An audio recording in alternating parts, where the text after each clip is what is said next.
For your Graphic Design 1 final. Question number 1. What is the name of this tool? Well, if we right click, we see that it's called the brush tool. You can click on the letter B to get to that tool. Question number 2. What is the proper name for this tool? This is the rectangular marquee tool, or you can hit M on your keyboard to get to it. Number 3, what is this tool and what is it used for? So, crop tool, you can hit C on your keyboard to get to it directly, and it's used to crop an image. What does that mean? That means that when you click on that tool and you go over to your picture and you click and you drag, you can create a cropped image which you can then resize, and once you like the size of it, you can hit the checkbox up top and it will then crop it to only that little area. I'm going to undo that. Okay, number 4. What is the name of this tool?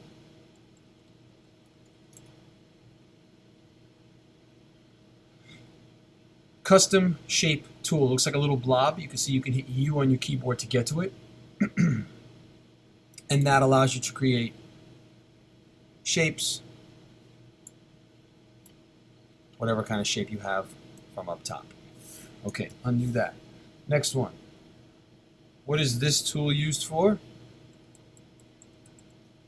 The move tool, or you can hit V on your keyboard to get to it. Hopefully you know this by now. You can click on any layer and you can move that layer around. Okay, next one. When we want to resize something, we go to Edit and Free Transform. The keyboard shortcut for that is Command T.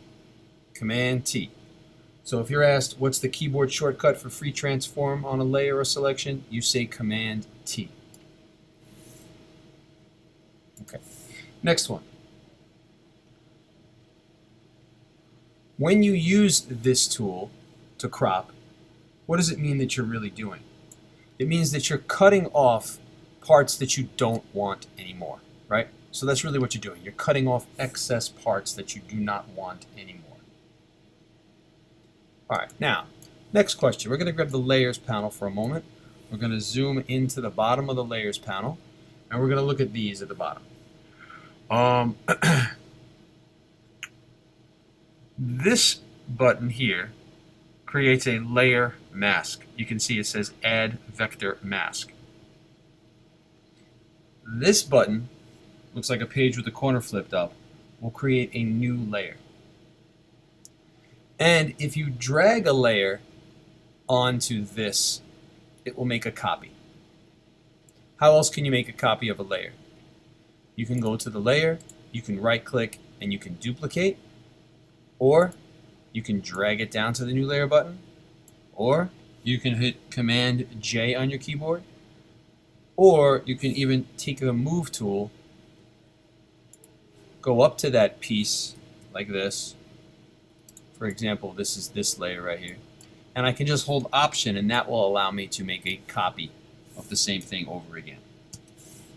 Okay, now when you create a brand new file in Photoshop,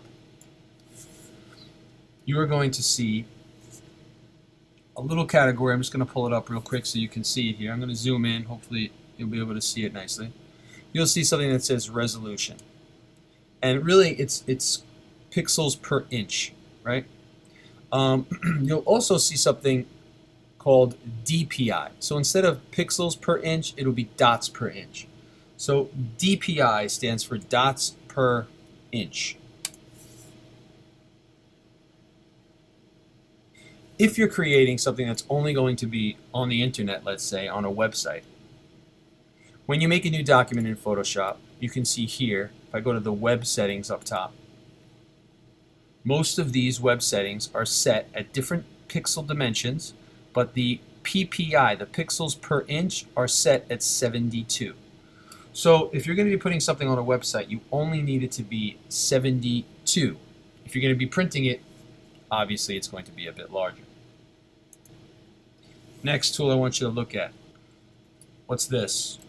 This is the horizontal type tool, or you can hit the T on your keyboard to get to it. And what is it used for? It's used for typing things like you did in your second project of the year. Next tool, down here, you have your zoom tool. What is it used for? The zoom tool is used to click and drag and zoom in on any particular point on the page. If you click and drag, it'll bring you right to that spot. You can also do Command minus and Command plus to zoom into any area on your screen.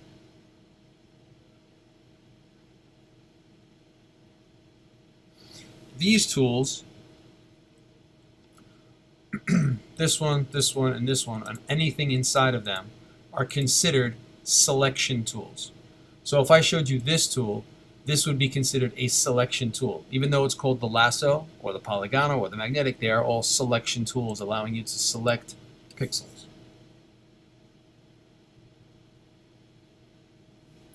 If, let's just say, I'm going to zoom out for a moment, we closed the layers panel and now you can't see it.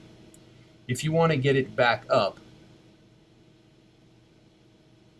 which menu at the top here would you click on to get your layers back? You would click on the Window button, and then you can drop down to Layers, click on that, and it'll pop back up.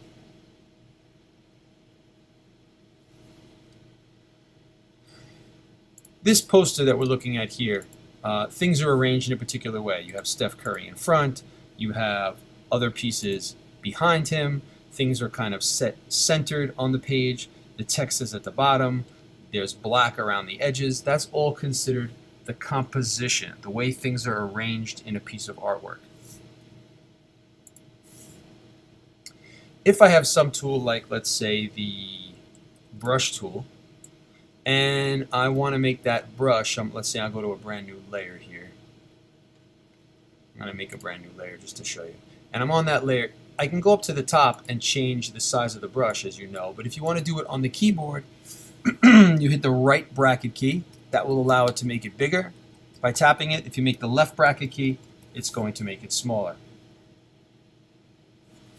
Now, we discussed a couple of minutes ago that if you go to File and New, and you create a brand new file, if you're going to be doing something that is for the web, we said it could be 72 ppi, right? But if you're going to print something, like these settings up top, you see that all of these are set at 300. So that's the best resolution for printing. You can go higher than that, but 300 is the standard for something that you're going to be printing. Let's go back to that brand new layer, layer 6 there that I just made. If I use that brush again, if you change the hardness of the brush, so for example, right now, the brush looks like this. But if I change the hardness of the brush, that will soften up the edge. And you can see here, if I zoom in, you can see the difference between the two. So one has a fuzzy edge with 0% hardness, but this one is 100% hardness.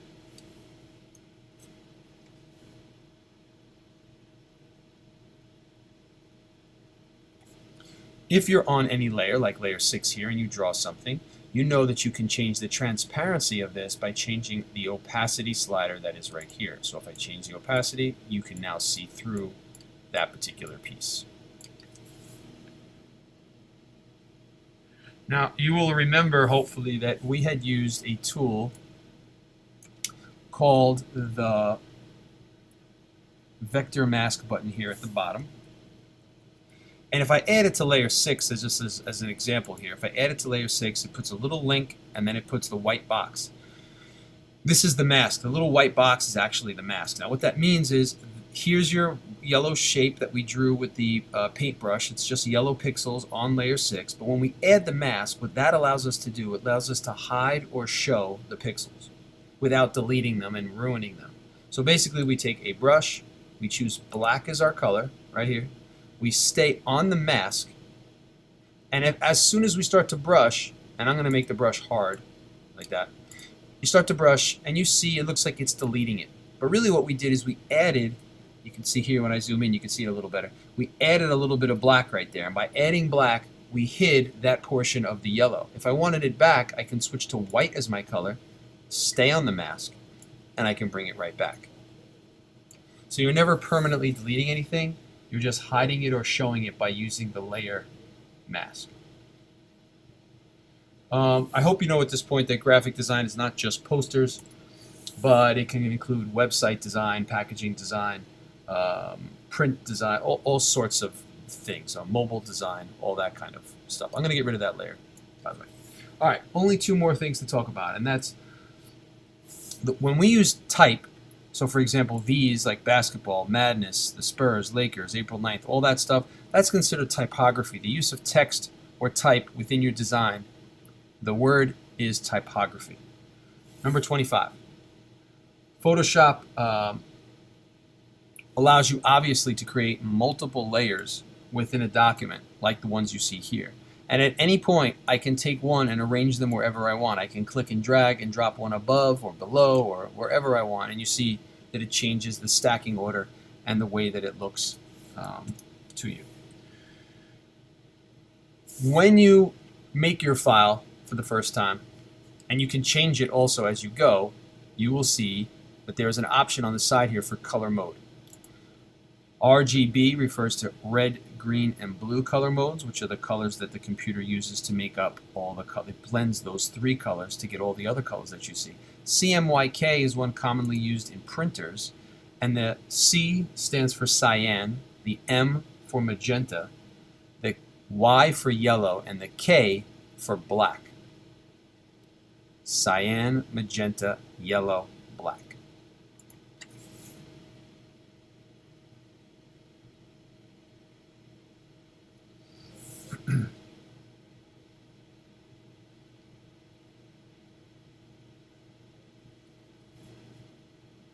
So throughout a design, you can unify things by using similar colors or similar typefaces or similar images over again, allowing sort of you to repeat elements to focus your audience's attention. That's really what uniformity is.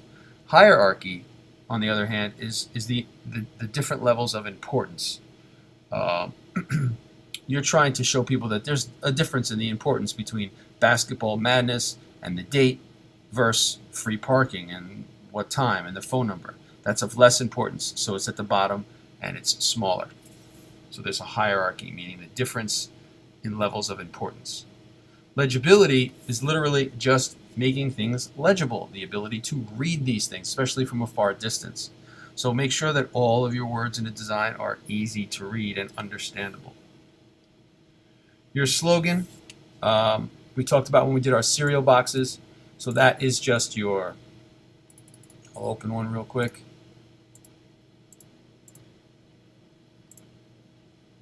All right, so we looked at a cereal box here.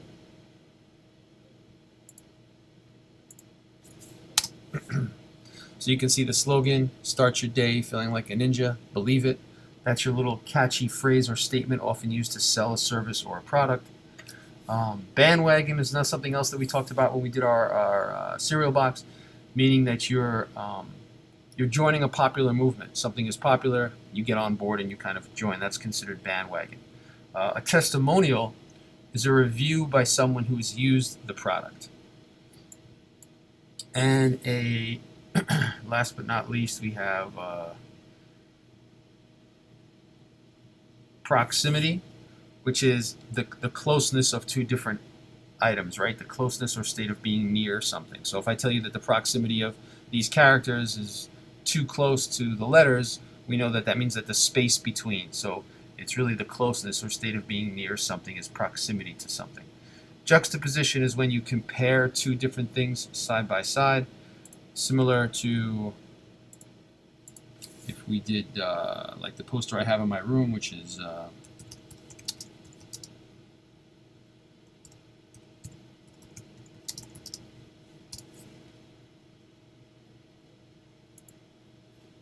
right, the difference in size between people. Like this is a juxtaposition kind of a photo, the shortest player and the tallest player next to each other.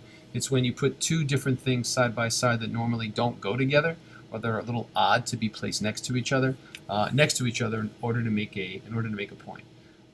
When you dislocate something, right, you take it out of its normal place and you put it somewhere else. So when you see location, in art, you see this kind of thing, right? Something that normally wouldn't be somewhere, this kind of a thing, but you're taking something that normally doesn't belong and putting it in a different place, disconnecting it from where it belongs and putting it somewhere else. Okay, and the last is alignment. So when you go to alignment, show you some examples here. This is when you begin to literally align things. We did it a little bit in our Kaleidoscope project, but when things are either right justified, left justified, centered on a page, the way things are aligned is when the arrangement or position of things in a straight line or in parallel lines. So you can see the way these things are kind of arranged in straight lines or parallel lines. That's really what alignment means in art. Okay, so those are the answers to all of your Graphic Design 1 final questions. Hopefully you've taken some notes before we have the test.